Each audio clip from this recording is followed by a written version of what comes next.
Il y a un endroit dans le monde où la mode n'est pas un choix. Sourire peut vous mener en prison et une simple couleur de cheveux pourrait changer votre destin.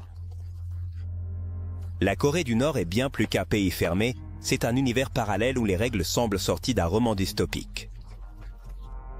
Que signifie être une femme dans une nation où même le port de pantalon est un acte de bravoure? Dans un monde de normes inimaginables, de rituels déconcertants et de contrôles si extrêmes qu'ils défient toute logique.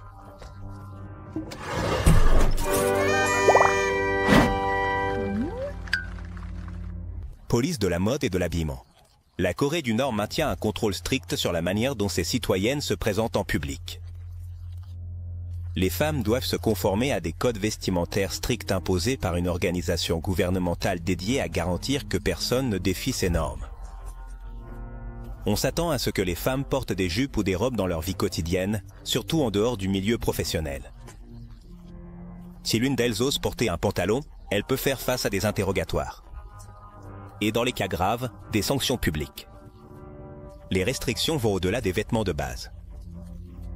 Tout type de vêtements avec des lettres romaines ou des styles reflétant des influences étrangères est également interdit. Ce code ne cherche pas seulement à préserver une apparence uniforme, mais agit également comme un mécanisme de contrôle idéologique.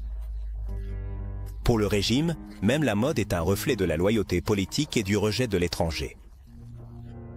Les agents chargés de faire respecter ces normes, souvent appelés la police de la mode, inspectent régulièrement les personnes dans les lieux publics.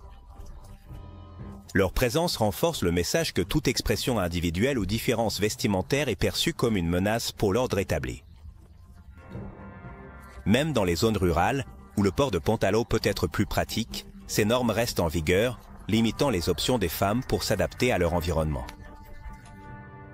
Le non-respect peut avoir des conséquences graves, allant de l'humiliation publique à des sanctions incluant des travaux forcés. Ces codes vestimentaires ne restreignent pas seulement la mode, mais éliminent toute possibilité d'auto-expression, alignant les citoyennes avec l'idéologie de l'État. La mode, dans ce contexte, cesse d'être un choix personnel pour devenir un symbole politique.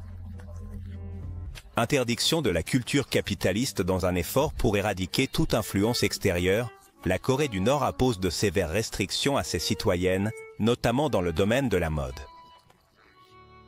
Le port de shorts, surtout pendant les mois chauds d'été, est strictement interdit.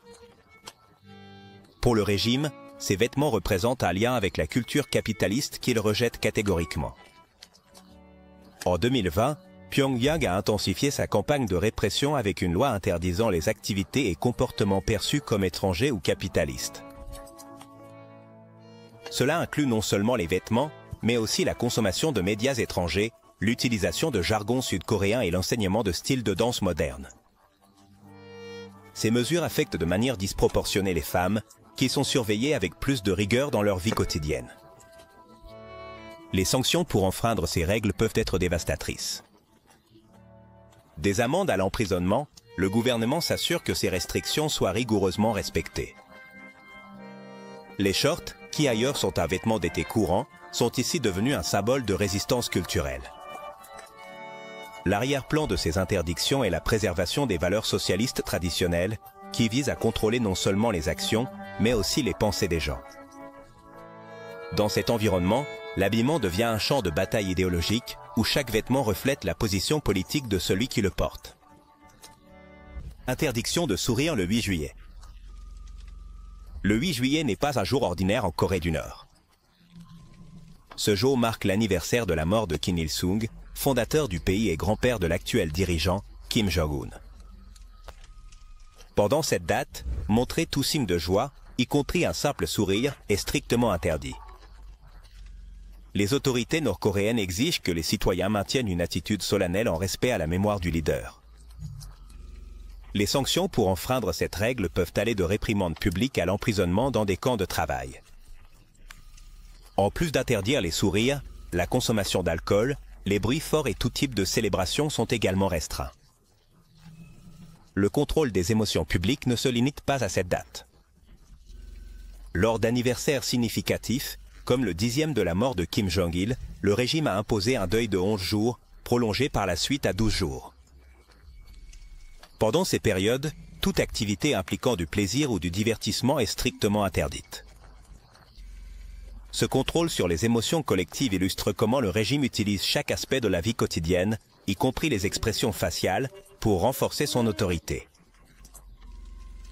Ce ne sont pas seulement les actions visibles qui sont sous surveillance, mais aussi les émotions internes de la population. Affectation professionnelle à vie. En Corée du Nord, le concept de choisir une carrière ou une profession est complètement absent. Le gouvernement attribue les emplois aux citoyens en se basant sur les besoins de l'État et les compétences individuelles évaluées durant l'éducation précoce. Une fois qu'un poste est attribué, on s'attend à ce que la personne le conserve à vie, sans possibilité de changer ou de chercher d'autres aspirations. Pour les femmes, ce système est particulièrement restrictif, car elles sont souvent affectées à des emplois considérés comme secondaires ou de soutien. Cela reflète la vision du régime sur les rôles de genre et la priorité de la main-d'œuvre masculine dans les secteurs stratégiques. Le but de ce système est de garantir un contrôle absolu sur les ressources humaines en optimisant la main-d'œuvre selon les besoins de l'État. Cependant, il élimine également toute possibilité d'auto-exploration ou de réalisation personnelle. Les personnes ne peuvent pas choisir des emplois qui correspondent à leurs intérêts, ce qui engendre frustration et stagnation professionnelle. Le système d'attribution perpétue un cycle de conformité où la population accepte son destin comme partie d'une machine étatique. Pour les femmes, cela signifie faire face à des barrières supplémentaires pour surmonter les stéréotypes et les limitations sociales imposées par le régime. Restrictions sur la couleur des cheveux. L'auto-expression à travers les cheveux. C'est quelque chose de complètement étranger en Corée du Nord. Le régime contrôle même les teintes de cheveux que les gens peuvent arborer, ne permettant que des couleurs naturelles comme le noir et le châtain. Toute teinte voyante ou inhabituelle, comme les rouges vibrants ou les blonds éclatants, est considérée comme une forme de dissidence et, par conséquent, est interdite. Cette règle a un fondement idéologique profond. Les couleurs de cheveux non traditionnelles sont perçues comme une menace pour l'ordre établi, car elles représentent l'individualité et de possibles influences étrangères. Le régime voit dans ses choix une opportunité de renforcer la conformité et de minimiser les différences entre ses citoyens. Les femmes, en particulier, sont soumises à un examen strict à cet égard. Maintenir une apparence appropriée, selon les normes du gouvernement, est considéré comme essentiel pour refléter les valeurs socialistes traditionnelles. Le non-respect peut entraîner des sanctions allant de réprimandes publiques à l'exclusion sociale. Dans ce contexte, les cheveux deviennent un symbole politique où toute déviation de la norme est interprétée comme un défi à l'autorité de l'État. Limitation sur les contraceptifs et les produits sanitaires. Les produits de base, comme les contraceptifs et les articles d'hygiène féminine, considérés comme normaux dans la plupart des pays, sont un luxe presque inexistant en Corée du Nord. Les femmes ont souvent recours à des méthodes maison pour gérer leurs besoins, comme utiliser des serviettes en tissu réutilisables pendant leur cycle menstruel en raison du manque de serviettes hygiéniques jetables. L'accès limité à ces produits n'est pas un hasard. Cela fait partie d'une politique nataliste du régime qui cherche à augmenter la population pour garantir la main-d'œuvre et renforcer l'armée. Les contraceptifs sont presque totalement interdits et les rares qui arrivent dans le pays le font par le biais du marché noir. De plus, l'avortement est complètement interdit et toute tentative d'interrompre une grossesse peut entraîner de sévères sanctions légales et sociales. Ce manque de contrôle sur leur propre corps laisse les femmes dans une position de vulnérabilité constante, renforçant l'oppression du régime sur leur autonomie. La pénurie de produits sanitaires n'affecte pas seulement la santé physique des femmes, mais a également un impact émotionnel et social, car elle les laisse désavantagées face à des besoins fondamentaux. Préférence culturelle pour les fils. La société nord-coréenne est profondément enracinée dans des traditions patriarcales qui accordent une grande valeur à avoir des fils. Well. Cette préférence culturelle exerce une énorme pression sur les femmes, qui sont considérées comme responsables de garantir la continuité de la lignée familiale par un héritier masculin. Si une femme ne parvient pas à avoir des fils, elle peut faire face à un rejet social, des abus, et même un divorce. Dans certains cas, les femmes sont exclusivement blâmées pour ne pas répondre à cette attente, ignorant le fait que le sexe du bébé dépend génétiquement des deux parties. Le gouvernement encourage cette préférence par des politiques qui renforcent l'importance des filles en tant que futurs soldats et leaders. Les femmes qui ne répondent pas à ces attentes sont reléguées à des rôles secondaires, faisant face à la discrimination et à moins de droits dans des questions comme la propriété après un divorce. Cette situation perpétue un cycle d'inégalité qui renforce l'oppression des femmes, qui doivent supporter le poids de répondre à des attentes culturelles qui les relèguent à une position subordonnée. Restrictions sur les standards de beauté. La beauté est strictement régulée par le régime, qui impose des normes conçues pour refléter les valeurs traditionnelles et socialistes. Le maquillage voyant, comme le rouge à lèvres rouges, est interdit car il est considéré comme contraire à la modestie promue par l'État. En revanche, on s'attend à ce que les femmes utilisent des produits discrets qui ne se démarquent pas. Pour contrôler l'accès aux cosmétiques, le gouvernement a créé une entreprise d'État qui produit et distribue des produits approuvés. Bien que certaines femmes parviennent à obtenir du maquillage étranger par le marché noir, leur utilisation peut avoir des conséquences si elles sont découvertes. L'esthétique en Corée du Nord ne concerne pas seulement l'apparence, mais aussi la conformité. Le régime utilise ces normes pour renforcer son idéologie, limitant tout signe d'individualité. Même les teintes de vernis à ongles et d'autres produits de soins personnels sont sous stricte surveillance, éliminant toute possibilité d'expression personnelle à travers l'apparence. Ces réglementations reflètent le contrôle absolu du régime, qui considère même la mode et le maquillage comme un outil pour maintenir l'ordre et l'uniformité sociale.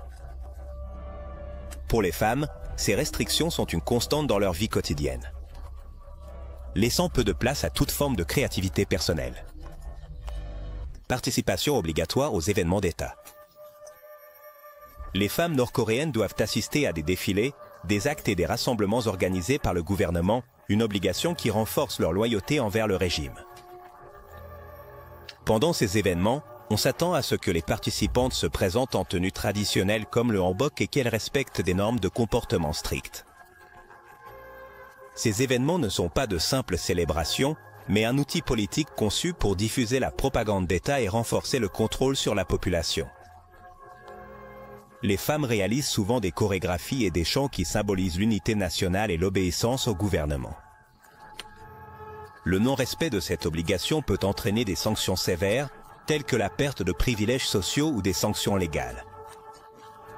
De plus, la participation à ces événements peut être un grand avantage pour la communauté. C'est une forme de surveillance, car le gouvernement utilise ces réunions pour surveiller le comportement des personnes. Pour les femmes, cette obligation ajoute une charge supplémentaire à leur vie quotidienne, exigeant du temps et des efforts pour répondre aux attentes de l'État. Dans un environnement où tout signe d'apathie peut être interprété comme de la déloyauté, ces activités deviennent une autre forme de contrôle politique. Restriction de voyage. Se déplacer à l'intérieur de la Corée du Nord est, pour de nombreuses femmes, quelque chose qui va au-delà du compliqué. C'est un véritable labyrinthe, bureaucratique et restrictif. Chaque voyage, même à l'intérieur du même pays, nécessite des permis spéciaux émis par le gouvernement qui non seulement sont difficiles à obtenir, mais aussi soumis à une quantité écrasante de contrôles et de conditions. Mais, si cela semble déjà trop, voyager à l'étranger est encore plus restrictif, car seul un groupe restreint de fonctionnaires reçoit l'autorisation de franchir les frontières. Pour le reste des citoyens, en particulier les femmes, toute tentative de sortie est peu moins qu'une fantaisie inatteignable. Ces limitations ne sont ni fortuites ni accidentelles. Le régime les conçoit avec un but clair, maintenir les femmes sous un contrôle constant et éviter qu'elles n'entrent en contact avec des influences extérieures, qui pourraient défier le discours officiel. Cependant, l'impact de ces restrictions va bien au-delà du simple mouvement. Il limite, par exemple, l'accès à des opportunités professionnelles et culturelles qui pourraient transformer leur vie. Alors que, dans d'autres endroits, la mobilité géographique est un outil clé pour le développement personnel, en Corée du Nord. C'est un privilège réservé à quelques-uns, ce qui place les femmes dans une position de désavantage systématique. Bien sûr, cet isolement physique ne vient pas seul. Il renforce également l'isolement émotionnel et social, notamment en ce qui concerne les relations familiales. De nombreuses femmes trouvent impossible de rendre visite à des membres de la famille vivant dans d'autres régions du pays, ce qui les déconnecte encore plus de leur réseau de soutien. Cet éloignement ne rend pas seulement difficile le maintien des liens familiaux, mais les rend également plus dépendantes du gouvernement, qui contrôle chaque aspect de leur vie. Ainsi, les politiques de mobilité ne sont pas uniquement un mécanisme de surveillance, mais aussi un outil d'oppression émotionnelle. À partir de 2020, ces restrictions ont atteint un niveau encore plus alarmant. Les autorités ont établi des zones tampons le long des frontières et renforcé la présence des gardes, qui n'hésitent pas à utiliser la force létale contre ceux qui tentent de traverser illégalement vers des pays voisins, comme la Chine. Ces mesures extrêmes ont transformé l'acte de tenter de s'échapper en une mission presque suicidaire, avec des conséquences fatales pour ceux qui osent défier le système. Pour les femmes, cette surveillance constante est un rappel que leur autonomie n'est pas seulement limitée, mais pratiquement inexistante. Interdiction des médias. L'accès à l'information est entièrement contrôlé par le gouvernement, qui interdit tout contenu étranger ou non approuvé. Les femmes font face à une surveillance constante de leurs appareils électroniques et toute tentative d'accéder à des médias externes peut entraîner de sévères punitions, y compris des travaux forcés. L'utilisation d'Internet mondial est restreinte à un petit groupe de personnes sélectionnées, comme les fonctionnaires gouvernementaux ou les chercheurs. La majorité des citoyens dépendent d'un réseau interne contrôlé par l'État, conçu pour éviter toute exposition au monde extérieur. Le régime classe les médias étrangers comme antisocialistes, utilisant cette catégorisation pour justifier la censure totale. Même la consommation accidentelle de contenu interdit peut avoir de graves répercussions légales, renforçant ainsi l'isolement culturel du pays.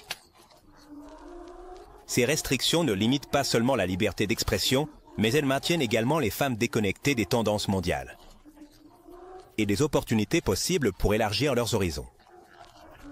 Utilisation restreinte des appareils électroniques étrangers.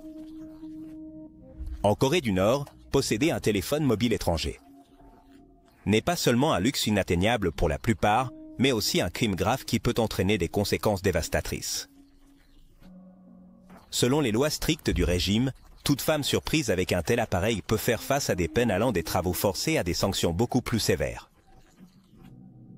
Tout cela repose sur la loi de rejet des idéologies réactionnaires, conçue spécifiquement pour protéger le pays de ce que le gouvernement considère des influences externes nocives. Pour comprendre la portée de cette mesure, il est fondamental de souligner que le contrôle sur la communication n'est pas seulement une question de surveillance physique, mais aussi un effort calculé pour façonner l'esprit de ses citoyens. Chaque téléphone, chaque message et chaque appel sont sous surveillance constante. Les fonctionnaires chargés de la supervision s'assurent que les appareils ne contiennent pas de contenu considérés comme antisocialistes, comme la musique, les films, ou même les images provenant de pays comme la Corée du Sud, le Japon ou les États-Unis. En fait, il ne suffit pas de posséder un téléphone mobile légal.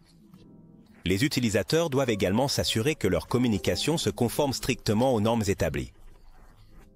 Alors, qu'est-ce qui se cache derrière cette obsession du contrôle? La réponse ne réside pas seulement dans la peur de la dissidence, mais aussi dans la crainte des idées. Pour le régime, permettre à une femme d'accéder à des informations externes représente un risque potentiel qui pourrait altérer l'ordre idéologique du pays. Une simple vidéo d'un groupe sud-coréen, une conversation avec quelqu'un à l'étranger ou un film hollywoodien ont le pouvoir de déstabiliser des décennies de propagande soigneusement construite.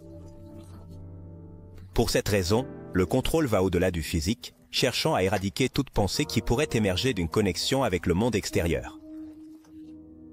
Le plus frappant est la manière dont ces restrictions affectent de manière disproportionnée les femmes. Dans un pays où la connexion avec des membres de la famille à l'étranger pourrait être une forme d'espoir ou de soutien, ces lois les laissent complètement isolées. De nombreuses femmes ayant des proches à l'étranger non seulement perdent le contact, mais subissent également une déconnexion émotionnelle et culturelle qui les maintient piégées dans une bulle soigneusement conçue par le régime. Ce manque de communication renforce l'isolement général qui définit la vie en Corée du Nord. Travail sans rémunération. En Corée du Nord, l'idée de travailler sans recevoir de salaire n'est pas une anomalie, mais une réalité quotidienne pour de nombreuses femmes. En fait, ce phénomène est devenu une pratique courante, particulièrement dans les emplois assignés par l'État. Dans ces cas, non seulement on s'attend à ce que les personnes remplissent leurs responsabilités professionnelles sans rémunération, mais elles doivent également le faire comme une prétendue contribution patriotique au pays. Cependant, cette situation est loin d'être volontaire et représente l'un des nombreux défis auxquels les femmes font face dans un environnement marqué par l'inégalité et le manque d'opportunités. Pour comprendre comment on en est arrivé là, il est nécessaire de remonter au milieu des années 90, lorsqu'une famine dévastatrice a ravagé le pays. Cette période, connue sous le nom de la Marche ardue, a marqué l'effondrement du système de distribution étatique, laissant des millions de citoyens sans accès aux aliments de base ni aux ressources essentielles. Face à cette crise, de nombreuses femmes qui étaient déjà dans une position vulnérable au sein de la société nord-coréenne ont été contraintes de chercher des alternatives pour survivre. Ainsi, les marchés illégaux Wangyang ont émergé, devenant rapidement un espace crucial pour la subsistance. Bien qu'initialement ces marchés aient été réprimés par le régime, leur importance économique et sociale les a rendus inévitables. Les femmes, avec une résilience admirable, ont pris le leadership dans ces activités commerciales. Elles ont commencé à vendre des aliments, des vêtements et d'autres biens, transformant-les, Wangyang Madan en un pilier fondamental de l'économie locale. Cependant, ces activités ne sont pas exemptes de risques. Bien qu'elles aient été tolérées jusqu'à un certain point, elles opèrent sous une surveillance gouvernementale constante qui limite leur croissance et les laisse toujours au bord de l'illégalité. Bien sûr, cette dépendance au commerce informel n'est pas seulement une solution temporaire pour les femmes, mais aussi un reflet des profondes défaillances du système étatique. Alors que les hommes occupent souvent des postes dans des usines ou des bureaux, également sans salaire, les femmes assument la responsabilité d'apporter des revenus à leur foyer à travers ces marchés. En ce sens, elles sont devenues les principales soutiens de leur famille, même si cela signifie opérer dans un environnement précaire et plein de restrictions. Contrôle sur les codes vestimentaires. Le régime nord-coréen maintient un contrôle absolu sur l'habillement des femmes, étendant ces restrictions à pratiquement tous les aspects de leur apparence. Les jeans, symbole de la culture occidentale, sont strictement interdits, tout comme d'autres vêtements associés aux influences étrangères. Le gouvernement considère que ces vêtements représentent une menace pour les valeurs socialistes et une manière de défier l'autorité du régime. Pour cette raison, les femmes doivent opter pour des vêtements modestes et traditionnels, comme le hanbok, même dans des situations où la praticité devrait prévaloir, comme les basses températures de l'hiver. La police de la mode est chargée d'inspecter régulièrement les femmes dans les rues, s'assurant qu'elles respectent les normes. Le non-respect peut entraîner des sanctions, allant de réprimandes publiques à des amendes ou des mesures plus sévères. Cette réglementation stricte vise à promouvoir une image uniforme parmi les citoyens et à décourager toute forme d'expression individuelle qui pourrait être considérée comme subversive. Pour les femmes, ces règles limitent non seulement leur choix vestimentaire, mais aussi leur capacité d'expression personnelle et professionnelle. Rôle traditionnel dans la maternité et l'éducation en Corée du Nord, la maternité est considérée comme un devoir patriotique et les femmes sont obligées de donner la priorité aux responsabilités familiales sur leurs propres aspirations. Dès un jeune âge, on inculque aux filles l'idée que leur rôle principal est d'élever des enfants qui serviront l'État. Le gouvernement promeut la natalité comme une stratégie pour garantir une main-d'œuvre solide et une armée robuste. Pour cela, il offre des services de base comme les congés de maternité et les crèches, bien que ces avantages soient limités et de faible qualité. L'endoctrinement commence dès l'enfance, avec des enfants éduqués dans l'idéologie de l'État qui met l'accent sur la loyauté envers le régime. Les mères sont considérées comme des pièces clés dans ce processus, mais elles font souvent face à d'énormes défis en raison du manque de ressources et de soutien. L'accent mis sur les rôles traditionnels perpétue les stéréotypes de genre et limite les opportunités des femmes dans le domaine professionnel. Cette charge supplémentaire renforce les inégalités existantes, laissant de nombreuses femmes dans des situations de dépendance économique et émotionnelle. Rituels de loyauté inhabituels. Peu de choses dans le monde sont aussi troublantes et fascinantes que les rituels de loyauté en Corée du Nord, et parmi eux, un se distingue par son mélange de symbolisme extrême et de contrôle absolu. La poignée de main avec des femmes nées. Cet acte, aussi étrange que révélateur, est conçu pour transmettre pureté et simplicité, deux valeurs fondamentales pour le régime nord-coréen. Cependant, derrière cette apparente simplicité se cache une narration de pouvoir, de vulnérabilité et d'obéissance qu'il est impossible d'ignorer. Imaginez la scène, une salle sobre, éclairée par la solennité du moment, où de hauts fonctionnaires observent comment une femme, dépouillée de tout artifice, se présente devant le leader pour lui offrir sa loyauté inconditionnelle. Ce rituel, selon les déserteurs qui ont réussi à fuir le pays, n'est pas simplement une cérémonie de plus. C'est un outil puissant pour rappeler à tous les présents et aux pays entiers que la vie, les décisions et même la dignité même des citoyens sont complètement subordonnées au gouvernement. Ce qui rend cet acte encore plus déconcertant, c'est sa charge symbolique. Pour le régime, la nudité n'a pas de connotation scandaleuse ni de honte. Au contraire, elle représente une supposée pureté totale, un engagement complet envers l'idéal socialiste et le leadership suprême. Mais, si nous l'analysons au-delà du symbolisme officiel, il est clair que ce rituel a un impact beaucoup plus profond. C'est une façon de dépouiller les personnes de leur identité individuelle, de les réduire à un état de vulnérabilité absolue face au pouvoir de l'État. L'absence de vêtements, dans ce contexte, n'élimine pas seulement les barrières physiques, mais aussi psychologiques, laissant la personne complètement exposée au système. De plus, il ne s'agit pas d'un événement privé ou intime. Ces cérémonies sont soigneusement orchestrées pour se dérouler devant des audiences sélectionnées, composées de hauts fonctionnaires et d'autres individus éminents au sein du régime. La présence de ces figures n'est pas fortuite. Elle renforce l'idée que la loyauté n'est pas seulement un engagement individuel, mais aussi une déclaration publique d'obéissance. En étant témoins de cet acte, les présents sont également rappelés de leur place dans la hiérarchie et de l'importance de répondre aux attentes de l'État. Réglementation stricte des voyages internationaux. Voyager à l'étranger est pratiquement impossible pour les femmes nord-coréennes, sauf pour un groupe restreint de fonctionnaires gouvernementaux ou d'individus hautement privilégiés. Même à l'intérieur du pays, se déplacer d'une région à une autre nécessite des permis spéciaux délivrés par le gouvernement, un processus notoirement compliqué et restrictif. Ces mesures sont conçues pour contrôler strictement les activités des citoyens et éviter toute influence extérieure qui pourrait défier le récit officiel du régime. Les femmes font face à un isolement sévère, ce qui limite leur capacité à explorer des opportunités professionnelles ou culturelles en dehors de leur communauté. De plus, ces restrictions ont un impact significatif sur les relations familiales. Les femmes ne peuvent souvent pas rendre visite à des parents dans d'autres régions du pays, perpétuant un état d'isolement émotionnel et social. Depuis 2020, les politiques se sont encore durcies. Des zones tampons ont été établies aux frontières et les forces de sécurité.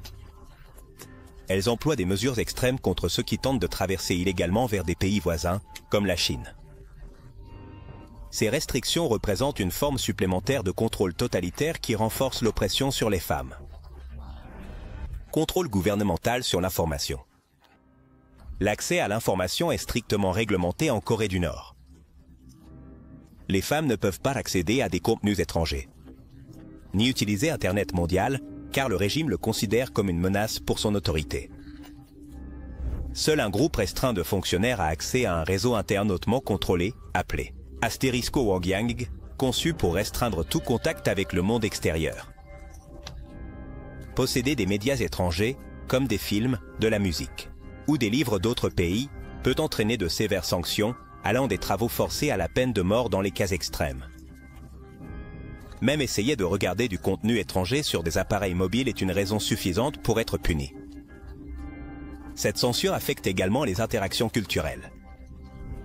Parler, écrire ou chanter dans des styles associés à la Corée du Sud, au Japon ou aux États-Unis est illégal et les infractions sont punies de peine de prison. Pour les femmes, cet isolement informatif renforce leur déconnexion du reste du monde, limitant leur capacité à apprendre, évoluer et se connecter avec des idées globales. L'information est un outil de pouvoir en Corée du Nord et le gouvernement s'assure de la garder fermement entre ses mains. Renforcement des idéologies.